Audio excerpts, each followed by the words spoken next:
అంటే ఇక్కడ ప్రధాన కుటుంబ సభ్యులు ఎన్ని బస్సులు వచ్చారండి? ఎన్ని బస్సులు వచ్చారు? 6 బస్సులు 6 బస్సులు వచ్చారు. చూస్తున్నాం రామకృష్ణ కుటుంబ సభ్యులు దృశ్యాలను అయితే మనం చూస్తున్నాం. ఆరు బస్సుల్లో కుటుంబ సభ్యులందరూ కూడా ఇక్కడ భారీ ఎత్తున అక్కడ చేరుకున్నటువంటి దృశ్యాలను చూస్తున్నాం. మరో పక్కన ఇక్కడ వివిఐపీలు భారీ ఎత్తున ఇక్కడ చేరుకున్న మరో పక్కన పవన్ కళ్యాణ్ సంబంధించినటువంటి ఆయన కూడా పవన్ కళ్యాణ్ కూడా ప్రమాణ స్వీకారం సినీ ప్రముఖులు కూడా ఇక్కడ చేరుకుంటున్నారు. ఇక్కడ ప్రధానంగా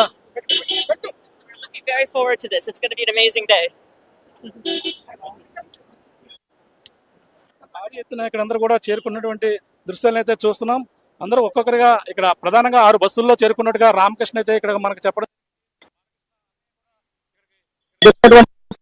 ప్రధానమంత్రి ఇక్కడ చంద్రబాబు నాయుడు యొక్క ప్రమాణ స్వీకారం ముఖ్యంగానే ఇక్కడ ఎందరో ఎదురు చూస్తున్నారు. ఆయన ప్రధానంగా ఆయన జైల్లో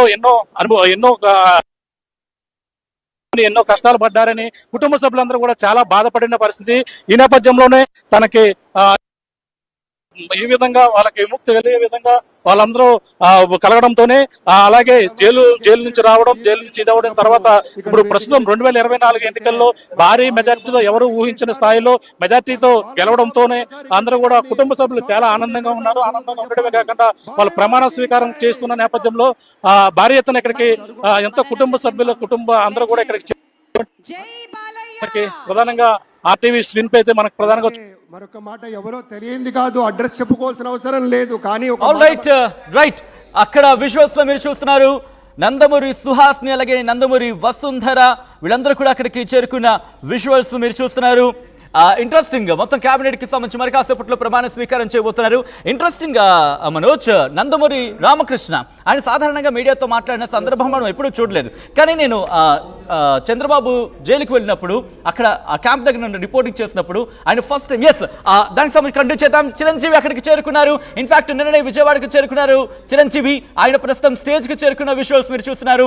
ఎందుకంటే దాదాపు 10 గంటల 50 నిమిషాలు ఇంకొక 40 నిమిషాలు కూడా లేదనే చెప్పుకోవాలి. ఇంకొక మహా కష్టం అయితే కాస్త మ్యాథ్స్ లో నేను week Manoj. So in fact Chiranjeevi అక్కడ చేరుకున్నారు. అయితే ఓవరాల్ గా స్టేజ్ కి సంబంధించి ఏర్పాటు చూసినా కూడా 3.5 ఎకరాల్లో వివిఐపీలకు సంబంధించి కావచ్చు ఆ స్టేజ్ ప్రాంగణం మొత్తం కూడా ఏర్పాటు చేశారు.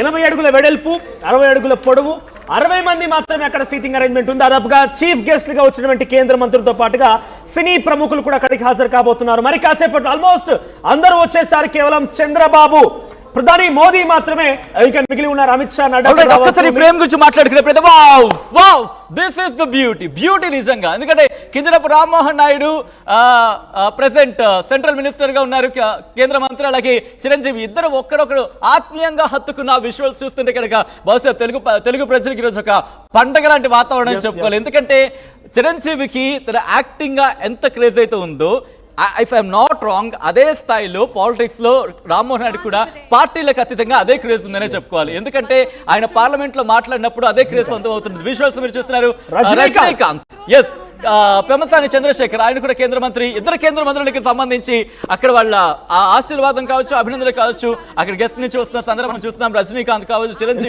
రజనీకాంత్ చిరంజీవి బ్యాక్గ్రౌండ్ లో పన్నీర్ సెల్వం కూడా ఉన్నారు. ఆయన ఎక్స్ సీఎం.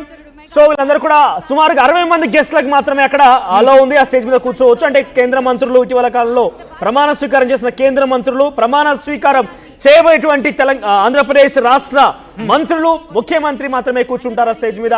చూడాల్సిన అవసరం అయితే ఉంది. చాలా మహా అద్భుత ఘట్టం అని చెప్పాలి.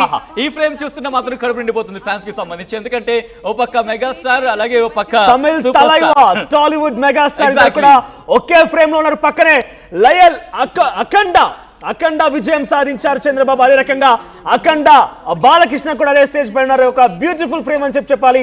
చిరంజీవి, రజనీకాంత్, బాలకృష్ణ, తమిళ్ తలైవా టాలీవుడ్ మెగాస్టార్ ఇద్దరు కూడా వాళ్ళు ఏం మాట్లాడుకుంటారు బహుశా చాలా ఇంట్రెస్టింగ్. ఎందుకంటే ఇద్దరు కూడా పాలిటిక్స్ లోకి వద్దామని అనుకున్నారు, ఒకనొక సందర్భంలో వచ్చారు, బట్ వాళ్ళ రోల్ ప్లే చేశారు. సచిన్ కనుక గుర్తుంటే గతంలో టీడీపీకి సంబంధించి ఎన్టీఆర్ జయంతి ఉత్సవాలు జరుగుతాయి. ఒక్కసారి మనోజ్ అక్కడ డాక్యుమెంటరీ ప్లే చేస్తారు, డాక్యుమెంటరీ చూద్దాం.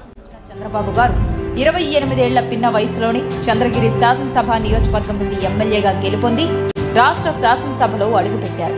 30 ఏళ్ల వయసులోనే ఆంధ్రప్రదేశ్ రాష్ట్ర చలనచిత్ర పరిశ్రమ, పురావస్తు శాఖల మంత్రిగా బాధ్యతలు చేపట్టారు.